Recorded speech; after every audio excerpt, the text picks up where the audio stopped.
আমি খান মোহাম্মদ মামুন, আমি প্রথম আলো পত্রিকাতে কাজ করি। আমার জানা জায়গাটা আবার হচ্ছে, আপনারা শুরু বলেছিলেন এরপরে এপ্রিল পর্যন্ত সেই বিষয়টাতে আপনারা নমনীয় দেখাচ্ছে। তো বিএনপির পক্ষ থেকে হচ্ছে ডিসেম্বরের মধ্যে নির্বাচনের জোর দাবি জানানো হচ্ছে। আমার জানা জায়গাটা হচ্ছে, যদি ডিসেম্বরে নির্বাচন হয় আপনারা সব আসনে লড়ার মতো, অথবা হচ্ছে ডিসেম্বরের যে নির্বাচন যদি কোনোভাবে হয় তাহলে সেখানে আপনারা কতটুকু লড়াই করতে পারবেন? ধন্যবাদ।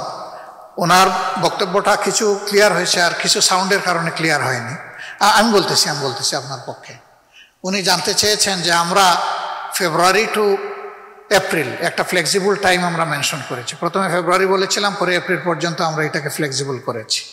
আর অন্যদিকে বিএনপি তারা ডিসেম্বরকে স্ট্রিক্ট করছে।